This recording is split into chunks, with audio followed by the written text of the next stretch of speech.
Assalamu alaikum student, welcome to your course, welcome to TEFL, and today we are here for another lecture. Yes, right, lecture number, do you know that? Okay, you know it. Today is 27, so we are near our semester. Fine, we are about to complete this course, right? We are just 4 more lectures to go, and so far you have been very active learner. This is very good thing, right? So this is what I need, this is what I expected from you guys, right? And I'm happy that you have been very good students so far.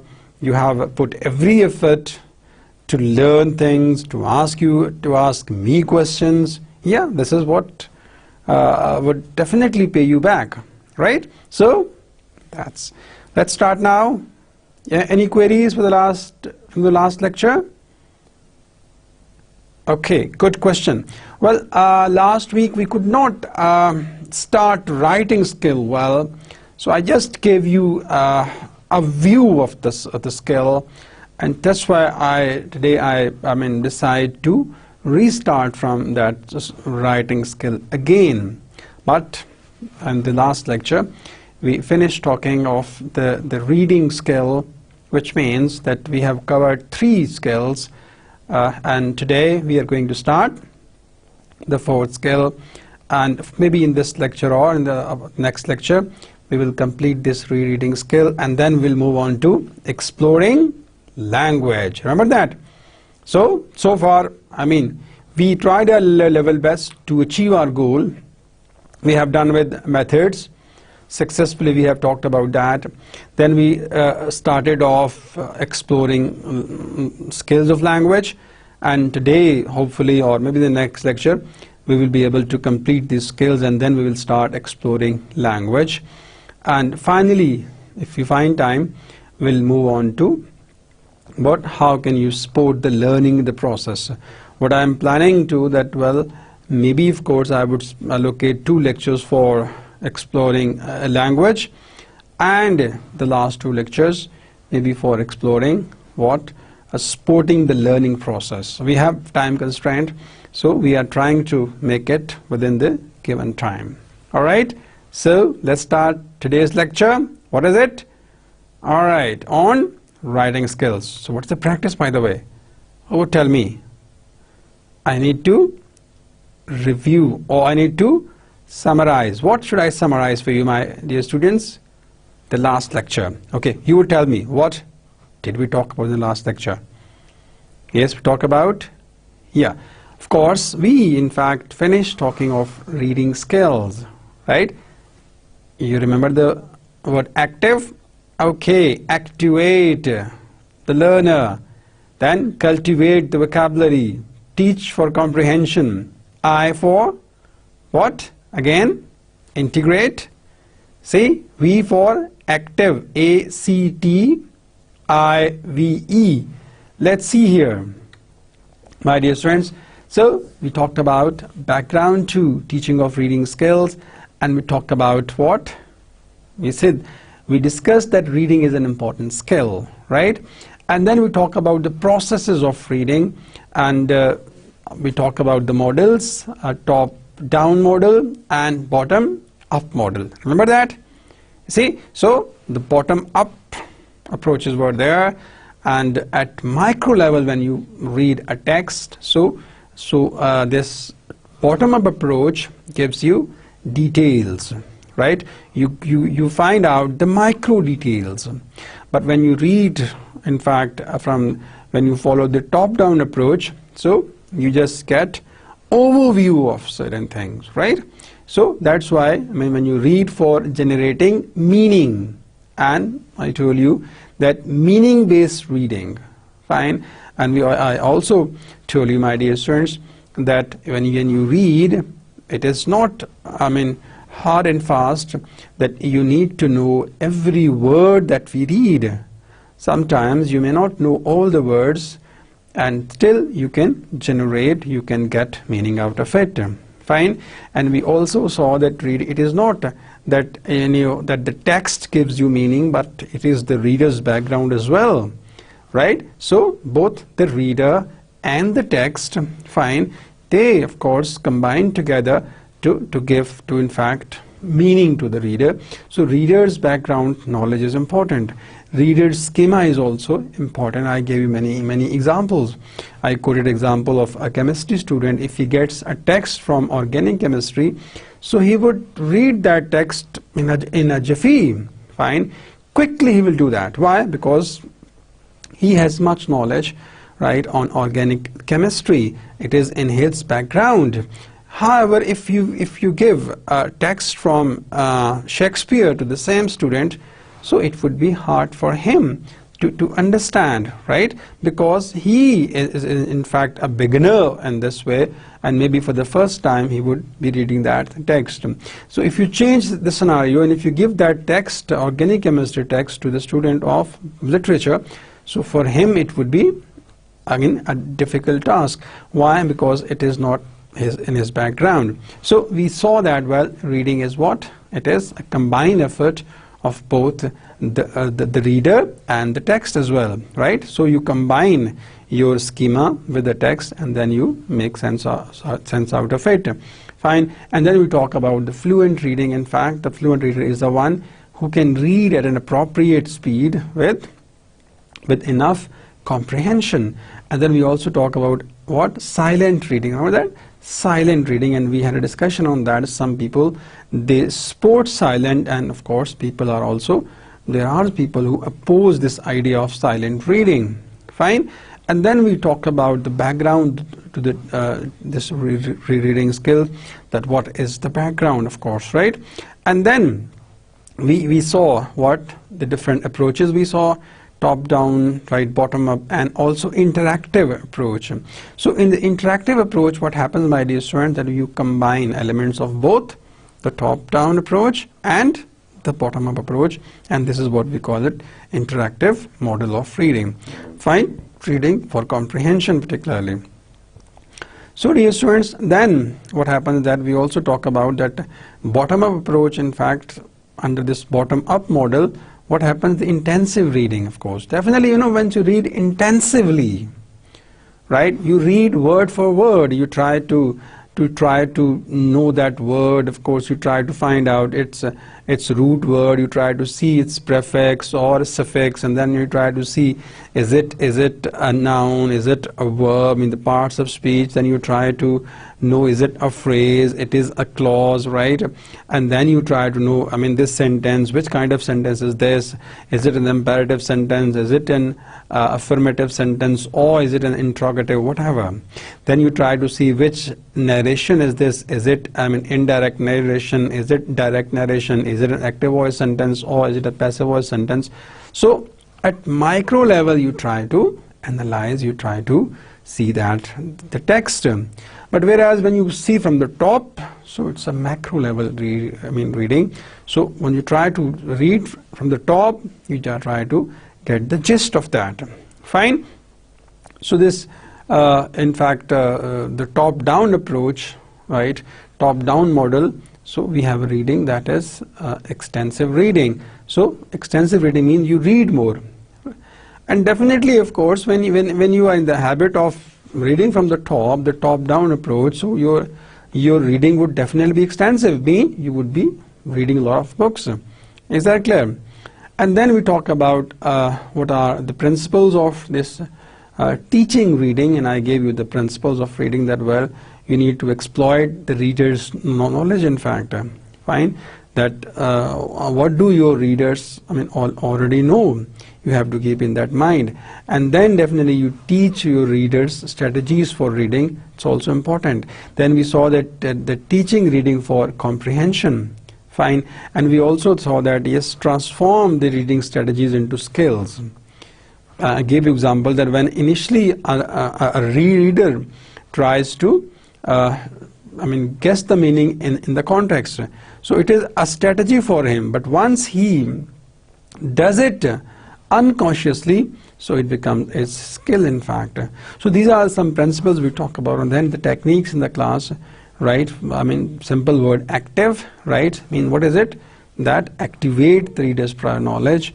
Fine. And then see, cultivate, of course, the vocabulary, and all these areas we talked about, you can review it. Fine. And then, of course, we started talking of writing skills. And today, I'll start this writing skill again because it's very important skill. So ready for it? Yes?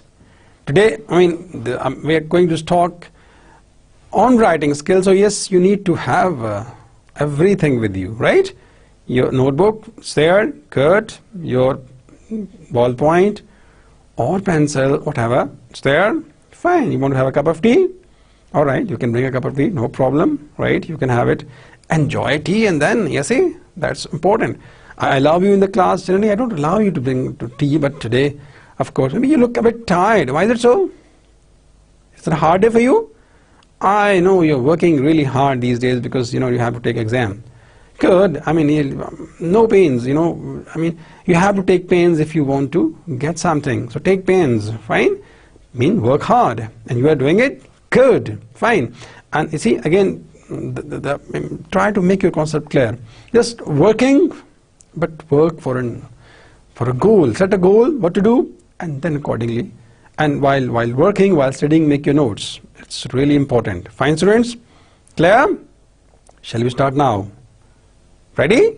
Let's go on. Lecture number 27. Here you are. So again, I've given you that. Okay, students. So, in fact, the reading is what?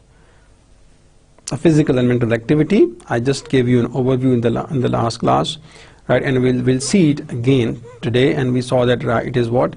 It is both to express and impress. It is both a process and a product. So let's start here. Reading, writing by Maggie Soloki, in fact, is University of California, Berkeley, USA. So writing, yes, what is it? Penning down, fine, putting down things. Writing, yes. So what is it? Both a physical and a mental act. Physical, yes, you're writing. See, so I am a student of TEFL, right? I am trying to what? See, to know a lot of activities. So what is it? Writing. So it is a physical and a mental act. It's both. A physical and mental act. See, because why physical? That you are putting ideas on paper or you are typing, for example. Right? So you physical, and then also definitely you cannot type or you cannot write unless you involve your mental mind.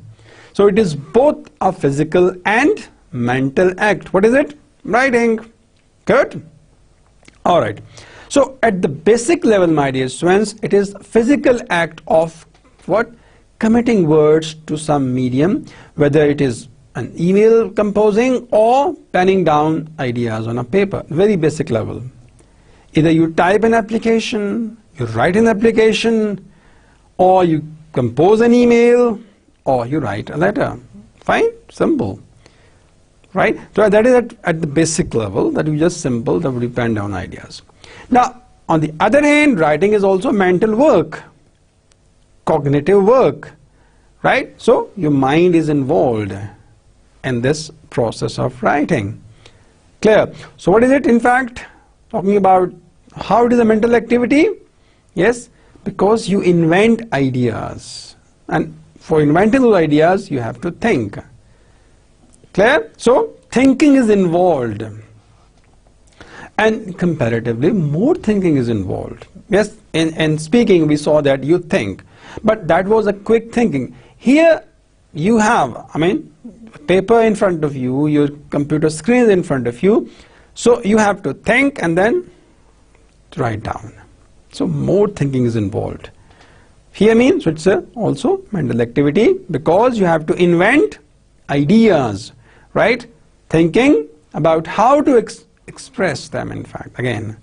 So my dear students, yes, once you think and then you decide how to express them, and then organizing them into a statement and paragraphs. That is also important. So first you think, then you try to say how to express them, right? And then of course you try to say how to organize them, organizing. Clear? Fine. So dear students, writing is both a physical activity and a mental act. Mental act because for every message that you and I compose, that you and I write, there is a thought process behind that. Fine? There is a process behind that. Otherwise, you and I cannot write a message. Right? There is a thought process goes on to construct that message. I mean, which thought process? Yes, we have to think that what to write. Again, you have to think, who is my reader? Again, you have to see that what is the purpose of this writing. And then you say, how should I write? What do I need for it? Which vocabulary items do I need? Clear? Then you start thinking how to organize it. Where should I start? How should I end it? What should I write in the body of it? Clear? So, like Aristotle says, a beginning, body and the closing. You understand? Right? So it's in fact both a physical activity and a mental activity. Personally, I will feel that the more mental activity is there, right? Writing, of course, if your mental activity is there, then you can put it down, no problem. But mind you, that you see, when you talk about the writing skill, it is both a mental act and of course a physical activity. So dear students, yes, it is of course the purpose of writing is what some people say, that yes, writing, why we write? To express yourself and also to impress others. There are two purposes. Why we write? Yes, it's an what? Productive skill. A skill? Productive skill. Because you give response. And we discussed last week that reading and writing, they are integrated. Fine? They are integrated skills. And that's why it is believed that good readers are good writers. Do you understand? Fine? So this is what we say, that we write to express ourselves, to communicate our message. Again, it is more authentic source of communication, right? You communicate your message. And generally, of course, if you, in the organizations, in the workplaces, yes, still it is accepted as, of course, an authentic means of communication, right? In offices, you write memos, you write letters, you write reports and all that. You write minutes of meetings. So, fine. So what is the purpose? Both to express and impress. And it is both a process and a product. This is very important. Right? So now what is the difference between the process of writing and the product? The product is outcome of the process, very simple. Now what is the process of writing? This is really important area. We need to work, in fact, we need to help our learners in the process of writing. Being TEFL students, being teacher of a foreign language, if you want to improve the writing skills of your learners, what you need to do? You need to work. You need to help the students in their process of writing. Now, what is the process of writing? Help them in exploring. Help them in reading again. Right? Help them in writing one-to-one, like in Writing Resource Center. What happens in a Writing Resource Center? WRC. In Writing Resource Center, a conference setting is there. One-on-one teaching is there. You see, you want to help the learner in writing. So you want to, how do you do it? You give him what? You give him consultancy, and one-on-one integration is there. I hope you understand. So that's why when you want your students to improve their writing skills, so if you could do it easily, if you have convenience, you have time, then ideally what you can do, you need to help students one-on-one, right? Because that is the way, of course, that is what it happens in Writing Resource Center. Otherwise, you see, because once the student would be able to know what is the process of writing, then his product, that writing product, would definitely be impressive. So because and this is, I think, a lesson for your life, and whatever the product you want to make, you need to improve the process of that product. Example, you want to manufacture, right? You have a factory and you are manufacturing something, so you see the process, the cost that, I mean, if I say accounting term, for what is the factory that you have, the machines that you have, you want to, your factory wants to make cement, manufacture cement. So which machinery do you have?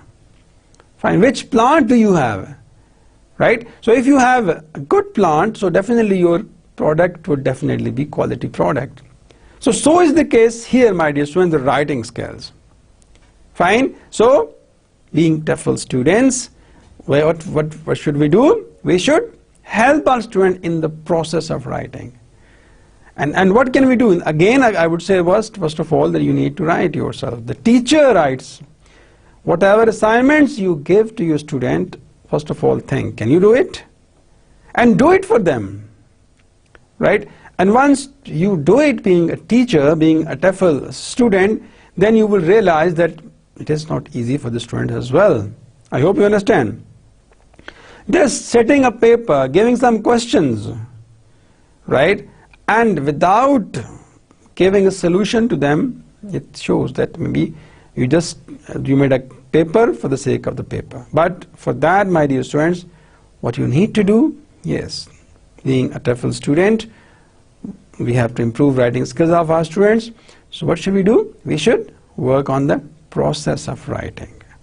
Fine? And I gave you what is the process of writing. So dear students, now come to the background of the teaching of writing is very important, right? Maybe a bit, of course, long area is there, right?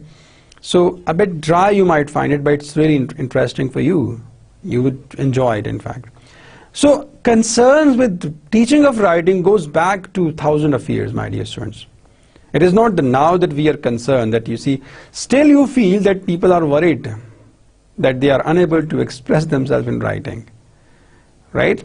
So, but it is not that now we have realized it. It is, yes, people had concerns for ages, right? That you see, of course, for this writing skills. So up till, in fact, the 20th century, writing instruction was based on some rigid set of assumptions, old things. That, well, grammar, remember that? These are the rules, the patterns, fine, and we cannot violate these. These are hard and fast rules. And nobody can violate, you see. So grim rules were there, you see. So that was up till even the early 20th century, we had this. All right, so what happened then? I mean, of course, those assumptions were good writing was done from a set of rules and principles. Right? Some rules were, hard rules were given, and nobody dared to change those rules. So teacher duty was to, relate these rules, and of course, teachers were allowed to relate these rules, fine, and then, of course, teacher in fact expected students that they needed to follow these rules. Fine, because this is what was the practice. Teacher would not dare change that. So that was once it was in, the practice was that writing is, writing comprises of set of some rules, rigid rules, so we had to follow it. And teacher was supposed to relate those rules, fine, and teacher expected from the students to do it. I hope you understand. Then what happens, right? So the rules were even given by the teachers, and students were expected to follow those rules. For example, student essay was then graded for grammatical accuracy and correct organization as well as its content. First of all, see, priority to grammatical correctness, and then accuracy, and finally content. Well, students, so I was talking about that, of course, whenever a student used to write an essay, so his essay in fact was graded on the basis of his grammatical correctness, right? One, correct organization, how he organizes it, and finally content. See, the content has the third category. Fine, grammar has top priority, and then of course other organization. This idea was, yes, given clearly for Harvard University's entrance requirements of 1874. This idea was clear that, you see, this idea was clear, in fact, very clear by this university of Harvard University, that teacher would, keep these things in mind while evaluating, that the student would write grammatically correct sentence, student would be able to organize things well, and finally the content part was there. I hope you understand.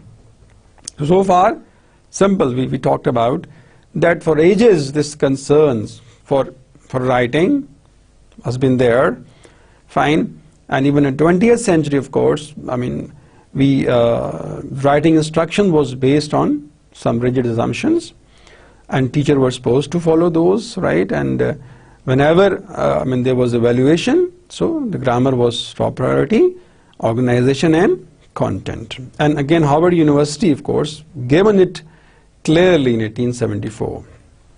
Then what happens? This was the time when the rules of writing were concerned more with correctness of form over function. We saw that the grammar was priority, organization was priority, content was the last category. Which means that, well, what does it mean? That of course correctness was given priority over function.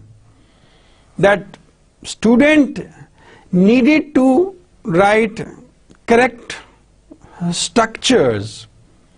Function was, yes, right, was not given priority. Correctness was up. Correctness had more, of course, the value, like we do in our native language as well.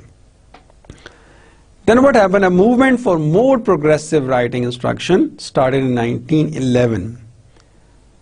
I'm giving you a background. A movement for more progressive writing. It started in 1911 when the National Council of Teachers of English, NCTE, National Council of Teachers of English, was founded. It's a good thing, you should know it. Maybe it will be in your quiz.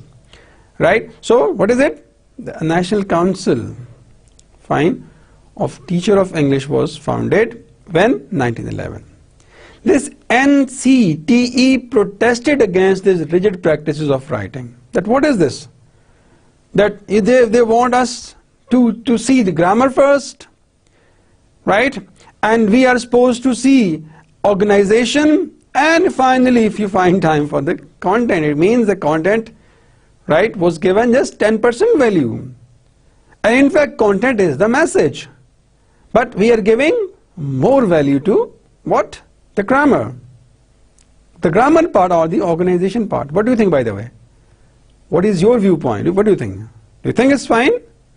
Or, okay, you mean the protest was valid, right? Alright, yeah. So NCTE, in fact, this National Council for Teachers of English, they protested, and the protest was valid. That why you are giving priority to grammar and you are ignoring the content. Then in 1960, what happened? A broader understanding of writing and the teaching of writing began to take hold in classroom. Now we are in 1960. What happened? A broader understanding of course, writing. Definitely there was more awareness. With the passage of time, people started realizing that the content is an important part. Content is the message. Right? So we are, in fact, what are we doing with the content? We are giving content low value, in fact. And we are, in fact, prioritizing this syntax, or we are prioritizing the organization. So more awareness was there, right? An understanding of the writing and the teaching of writing began to take hold in classroom. Second language writing instruction, generally, of course, you know that. When talking about the second language writing instruction, generally include what? The principles and methods followed in the first language writing classes. However, additional concerns surfaced in the 1960s. Generally means in simple words, of course, when you write in the second language, so general instructions of the first language you follow, in fact. right? So because of this NCT's protest, some of course mean, yes, there was awareness and that was definitely felt, and people started realizing the need of, the importance for the content as well. So this, I mean, you can say that English as a foreign language or the second language instructors began to recognize that certain writing problems seem to be related to students' first language. They realized it. What did they realize? That certain writing problems, they seem to be related to the student's first language. Right? I mean, writing in the first language, writing in the native language, and writing in the second language. So certain problems, they are related, they are linked. Is that clear? Definitely, we told you that writing is a both physical and mental act. It's a physical activity and a mental act. So do we in writing in native language as well.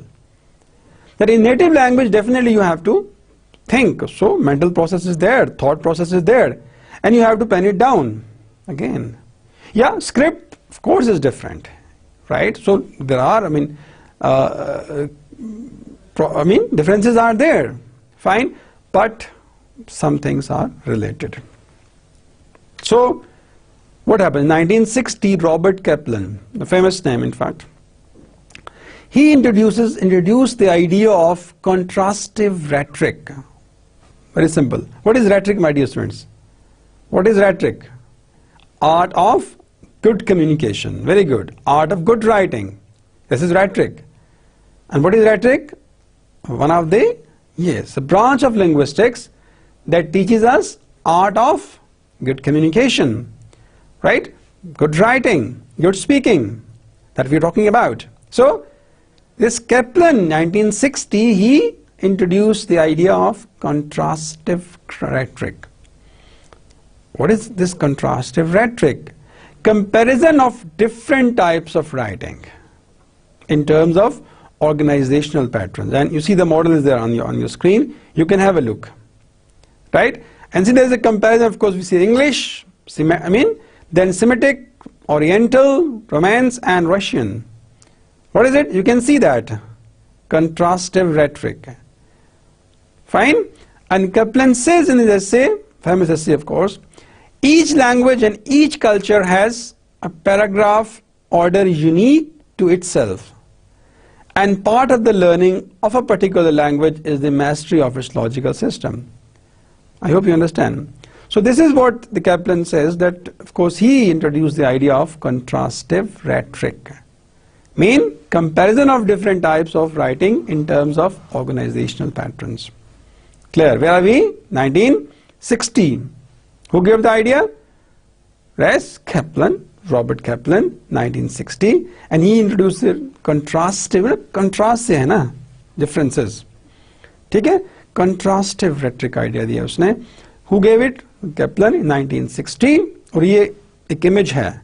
This gives you an idea that what was the idea. All right. So in 1960 this happened. Robert Kaplan of course gave this idea of contrastive rhetoric. अब क्या हुआ उसके बाद? Scholars of the first language writing, Peter Albo and Donald Murray, called for teachers to take students' writers' needs into consideration. ये जो these were the scholars, और ये था उन्होंने क्या कहा? In fact, these were the scholars of the first language writing. Albo था और Donald. Called for the teachers, क्या कहा उन्होंने? To take students' writers' needs into consideration. हाँ, क्या क्या? कि जो students की needs हैं, उनको consideration में लाया. Is that clear? Mean, these people, they were scholars in the first language, right? What they in fact believed that the teachers are supposed to, or teachers should do what? They should, yes, consider the students' writers' needs. Fine? Into consideration. Okay, what do students need in fact? What are their needs? Fine? Their writing needs particularly. Fine? Do they need writing for job market? Do they need writing for journalism? Do they need writing for business? Clear? Students' writers' needs. Who said this? Scholars of the first language. And this methodology has been called expressivism. Right? Who gave this? Elbow and McDonald. Right? They said that, well, the student's ideas need is important. They should be considered. They should be, of course, given value. And this, what do we call it? This is called expressivism. That let the student express themselves. Right? They should be given, of course, time. They would express themselves.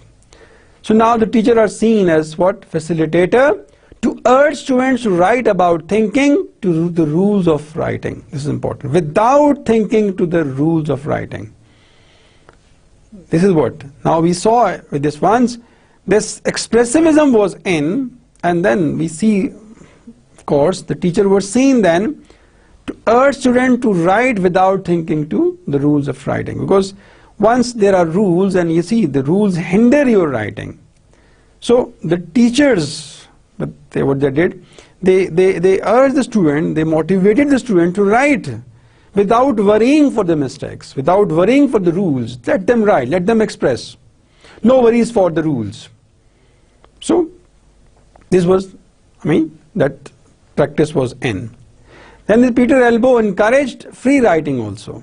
Once students, needs would be considered, fine, and then the rules, of course, were put aside. Teacher ignored those rules and they asked the student to write. So then the Elbow, of course, encouraged free writing. Free writing means write. Clear? The name itself says free writing. Then what happened? Again in 1960, of course, interest in cognitive science and sociology of languages broadened writing instructions even further. More efforts were made, right? And more we see that, well, that broadened view, of course, vision was given in 1960, of course, what? That interest in cognitive sciences and sociology of languages broadened writing instruction even better. I hope you understand, student. Clear? All right. So this is what cognitivism. Cognition से है ना? Cognitivism. क्या है? Cognitivism. अब क्या है? What is it? In cognitivism, my dear students, the critical thinking and problem solving are of greatest importance. Critical thinking, students should think, and thinking should be critical thinking, and then problem solving. So cognitivism, in fact, encourages brainstorming, right, drafting and conferencing among the students and with the instructor. I told you about the, well, in Writing Resource Center, this conference teaching activities are there encouraged. And of course mean that to help the student to work out the substance of writing. I hope you understand. This is what cognitivism says. So cognitivism, in fact, encourages what is brainstorming? Ideas. What? How many ideas? All right. As many ideas as you want to give. In brainstorming, we don't judge whether it is a good idea or the bad idea. We just have ideas. First, we try to get ideas. Fine. As many as you want to. And then you try to filter the best ideas. Initially, you give free hand, right? If you are doing it individually, you get ideas. You don't evaluate either it is a good idea or the bad idea. Simple, just get ideas. Brainstorming, cognitivism. Also drafting, writing down. And also conferencing with the teacher is also important. So these trends what continued into the 1980s and 1990s when ESL setting concerns for diversity, bilingualism, multilingualism and political issues informed the teaching of writing. Clear? 1980s, 1990s, these practices prevailed. Fine, then what happened? When ESL, of course, settings, they concerns for the diversity, change. Fine, because there was multilingualism was there, right? And then bilingualism was there. क्या था उसमें? And also political forces informed the teaching of writing. अब क्या हुआ? writing was seen, in fact, what? Writers were seen belonging to social constructivism. अब क्या हो गया कि society को देखें, society क्या कह रही है? Social constructivism, in fact. In this view, the language and form of writing arise from the target community. In this form, the language and the form would come from the community where you live. If you are in the community of the target language, so language would come from that. If you are in the community of your native language, so that ideas would come. So this in fact created a problem for the writers in the second language, that they have to write and also they have to keep the target community in mind as well. Then this what happens, of course, once these things were going on, that social constructivism, in fact, that well, we write and we write by keeping in mind that the target community. A concrete way in which these concerns took shape was in the formation of WAC. W-A-C. What is WAC? Writing across the curriculum program. Clear? So this was a good way, a concrete way, in fact, in which all these concerns were, in fact, took shape, was WAC. Fine, students. So in WAC what happens? Students were taught explicitly how to write in different disciplines. This is important. Definitely a business student would know how to write in business. Clear? An engineering student would, in fact, of course, he would know how to write in engineering discipline. Similarly, if a computer science student is there, so he would know how to write in his discipline. So students were taught explicitly how to write in their own disciplines. Right? ESP, for example, English for specific purpose. Fine? So business students were taught explicitly how to write in business environment, business scenario. Similarly, engineering students, similarly medical students, in fact, similarly economic students. So they were taught explicitly in their disciplines.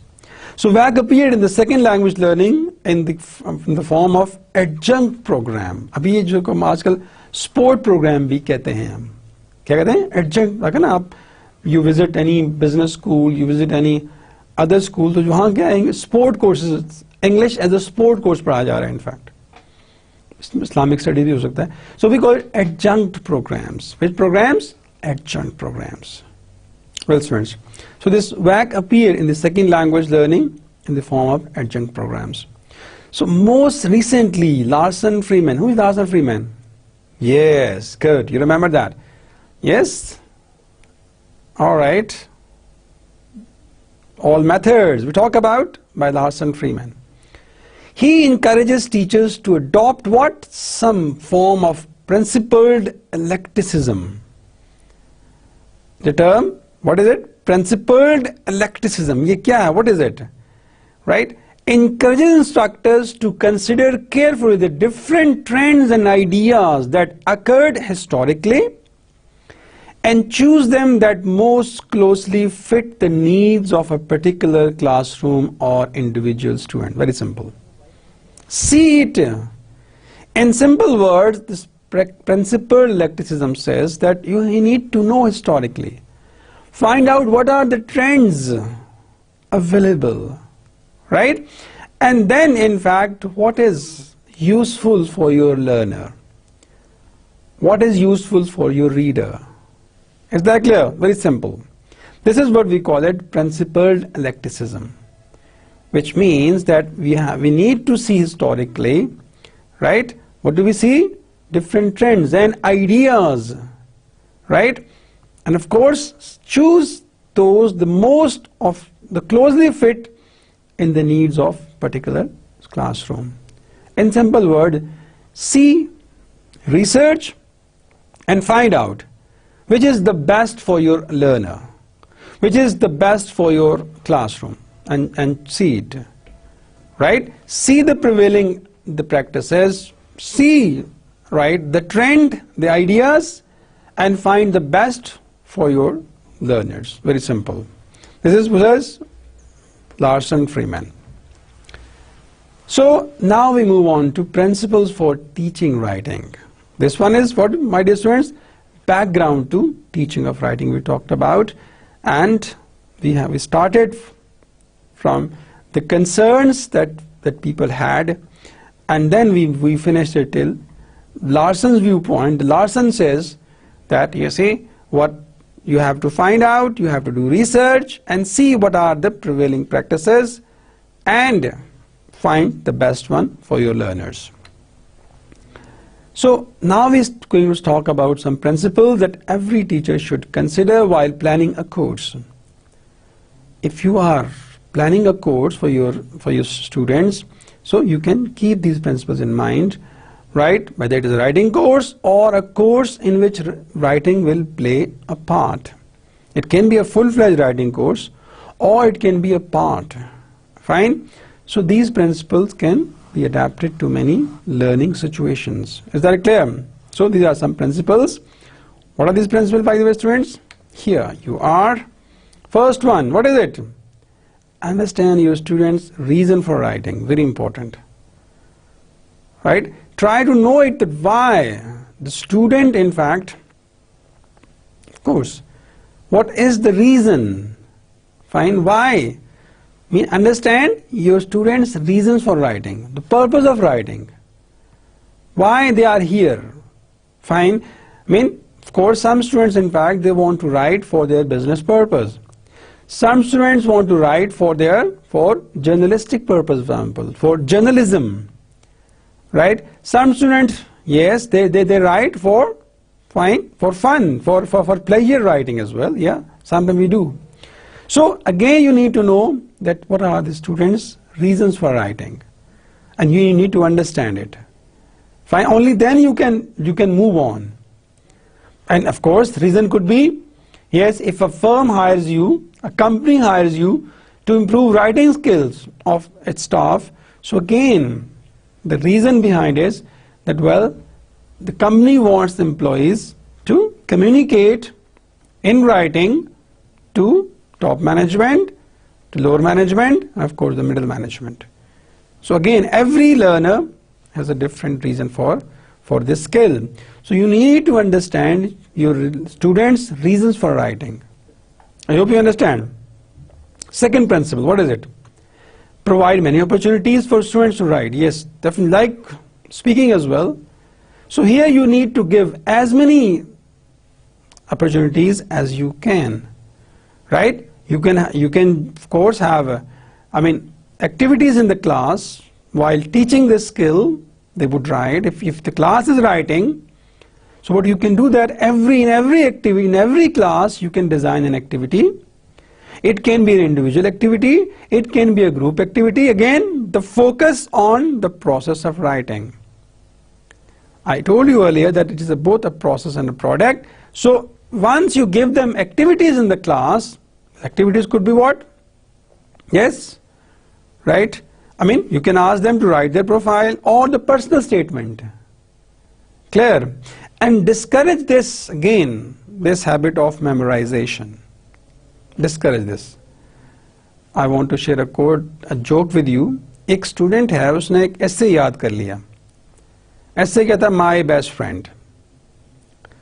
अब जब भी कभी उसको teacher एस्से exam में आता तो वो हमेशा माय बेस्ट फ्रेंड उसे याद कर लिया. He crammed that essay. He learned by heart. So whenever the teacher would give a question, so वो उसी को जो है फ्रेज करता. राइट? एस्से एग्जाम में आया माय फादर. सो वो शुरू करता है कि my father is a great personality. Right? Then he says that my father loves my friend, and then वो शुरू करता है माय बेस्ट फ्रेंड. ओके, अच्छा, फिर ऐसे आया कि right an essay on what? My favourite personality. तो वो कहता है कि my friend is my favourite personality.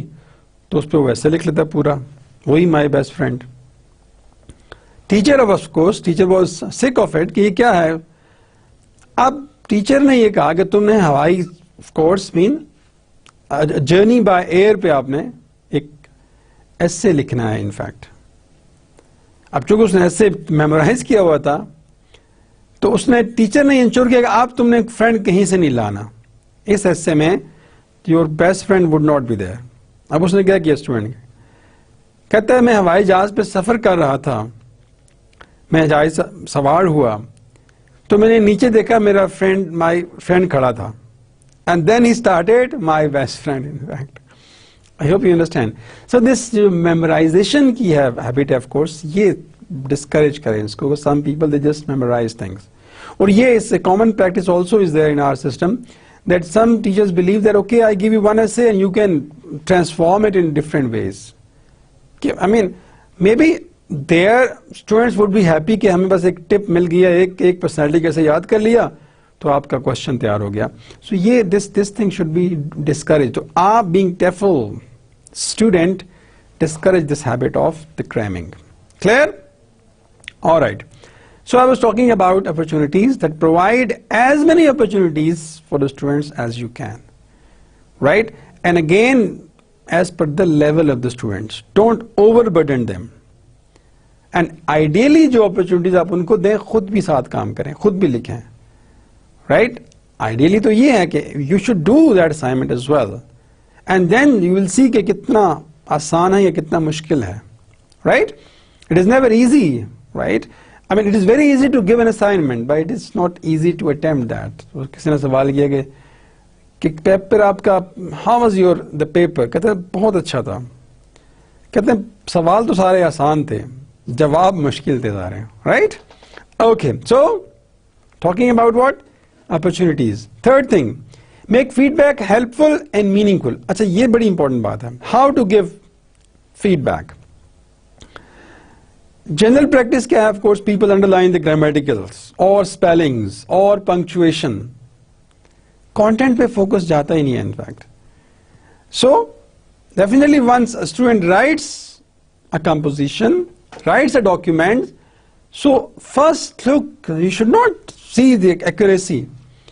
Go for the content, right? Mind you, this of course, editing or the proofreading comes at the end, right? So the purpose, aim are important, and rhetorical situation, PAR.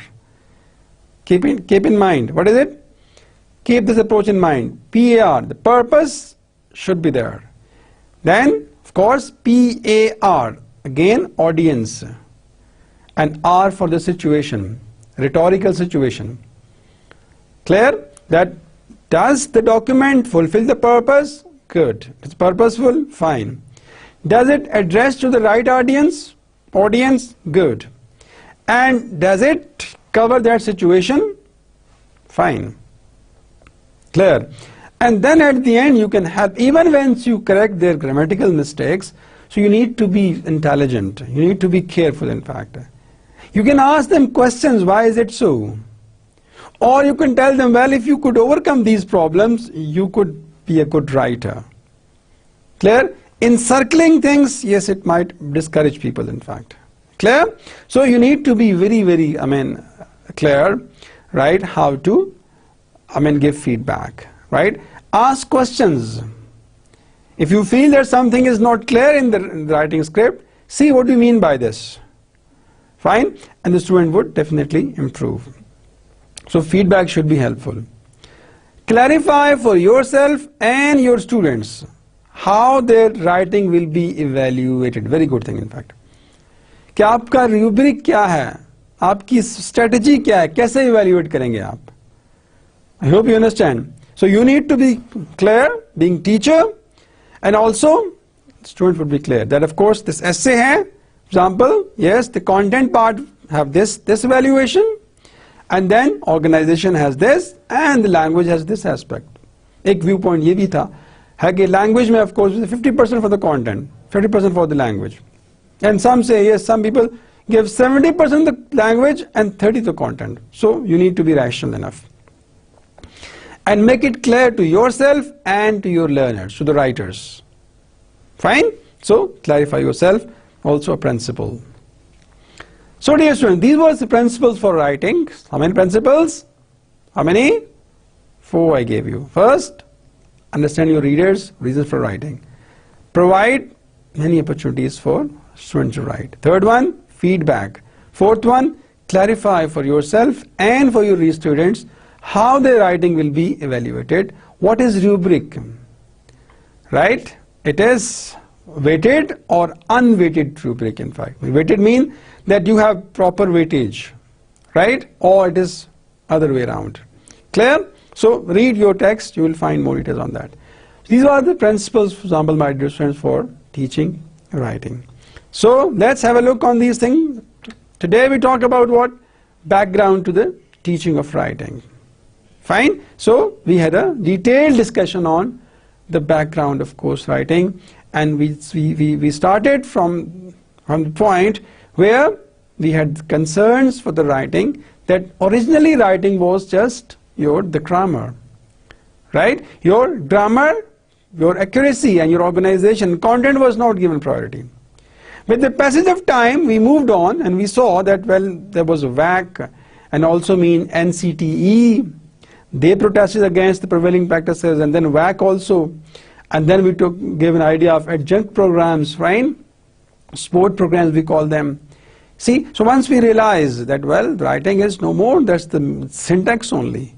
And then Larson at the end, he says that, well, we need to find out what are the prevailing practices, the prevailing ideas, and select the one which suits you, which fits in the situation, which helps your readers, your students more.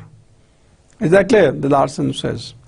So then, point was that this idea was also given by Harvard University. You know that. We talked about it. And then the rules were there, in fact.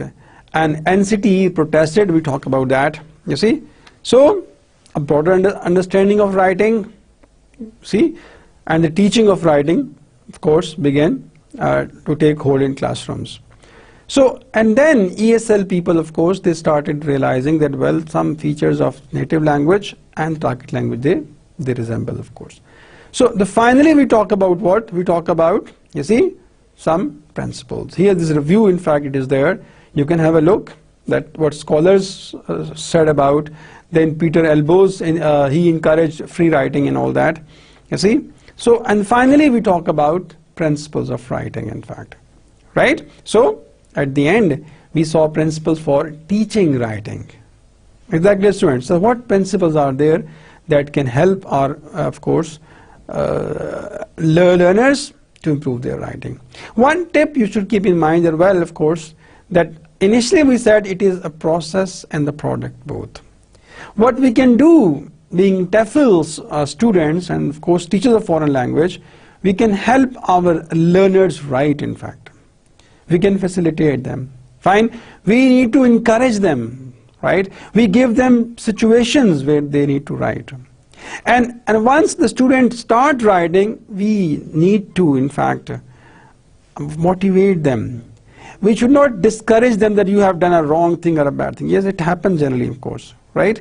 When a student tries to write, and of course the teachers are, I mean, they are more grammar focused, fine. So they discourage that activity, of course. But the good teachers, they know those who have the vision, they have the clarity of thoughts, they know grammar is one element of that. It is not the be and end all of the language, right? So then they consider it, of course. And then you will see, of course, grammatical correctness comes automatically, in fact. It is not that, you see, it never comes.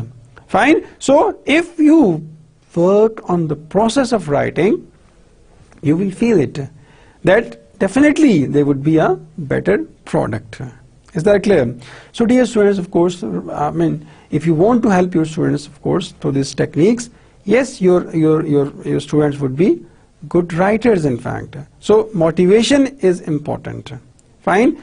And then, but all we have talked about really helps you.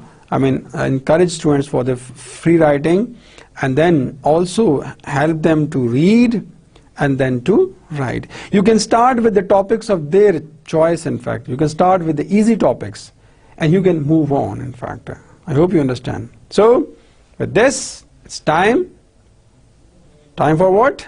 Any questions? Yes, you can ask any question. What is free writing? Good question. Okay, my dears, free writing is, of course, the name shows free. Write freely, in fact. There will not be any burden on you, right? Forget about the rules, right? First come up with ideas. And you see, with the passage of time, you will overcome the problem. If the teacher examples, yes, you can have your text evaluated. And the teacher, of course, evaluates as well. Then he writes comments on you that, well, it's a good idea. How can you improve it? Or what do you want to say? So then you, yes, give it another attempt. So mind you that 90% writing is rewriting. Again, I tell you that, of course, that hard writing is easy reading. What does it mean? It means that, well, if you put efforts in writing, if you put efforts in the process of writing, so product would be, yes, product would be ideal. Product would be, yes, useful. So that's why, I mean, the process needs to be worked on. So how can you do that? Yes, by writing, by rewriting, by course, by keeping in mind the process of writing. In fact, maybe Munder says the 3 phases of the writing process, talks about the, pre-writing, drafting, editing, fine. So there are different, of course, writing processes are there, in fact. I hope you understand. But the best process is that what is your process of writing? How do you write, in fact? That is the best process. And every writer has its own process of writing. Fine. So the point is that the purpose, of course, again I tell you the purpose, the audience and rhetorical situation. The purpose is important, right? Language is there, grammar is there, but that it comes at the end. If you are able to fulfill your purpose, yes, those are the what? See, they're secondary things, in fact. They can be done later on. But what you need to do, start writing, right? So, being TEFL student, we encourage our students for writing. We never discourage them. We help them write, and this is what we can do that. Clear? Fine. Any questions? No question. All right. So, see you in the next class. We'll have a bit more discussion on writing, and then we'll move on to, yes, exploring language. So, it's time to say Allah Hafiz.